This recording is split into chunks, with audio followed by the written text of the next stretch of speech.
Eh bien, la BBC a encore été prise en flagrant délit.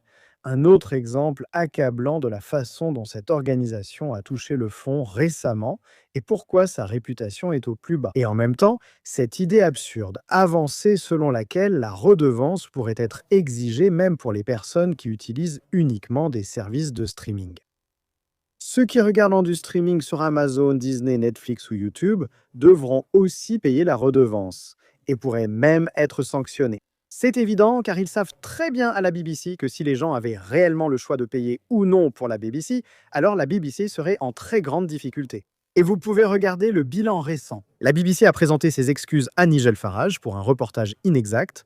La BBC a présenté ses excuses à Nigel Farage après avoir été accusé d'utiliser son langage habituellement incendiaire. La BBC a présenté ses excuses à Reform pour les avoir qualifiés d'extrême droite. Et bien sûr, vous avez maintenant cette affaire avec Donald Trump, avec le président Trump, un procès de 10 milliards de livres sterling. Encore une autre honte choquante qui a clairement nui à notre réputation sur la scène internationale. Nous allons marcher jusqu'au Capitole et je serai là avec vous. Et nous nous battons comme des diables. Nous allons marcher jusqu'au Capitole. Et nous allons encourager nos courageux sénateurs et membres du Congrès, hommes et femmes. Et cela devient encore plus sérieux, parce que lorsqu'il s'agit de ce qui se passe en Iran en ce moment, vous avez maintenant vu le secrétaire à la défense des États-Unis, Pete Hegseth. BBC Persan qui a mal traduit les propos qu'il a tenus. Hegseth disait que le régime iranien était visé, mais la traduction affirmait que Washington apportait la mort au peuple iranien.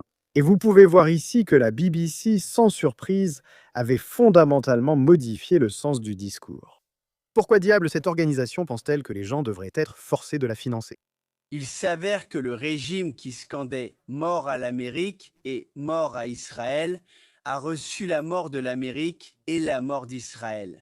Les gens se plaignent de savoir qui scandait. Les États-Unis tuent d'autres personnes, mais ce qu'ils ont découvert, c'est que mort à l'Amérique, mort à Israël.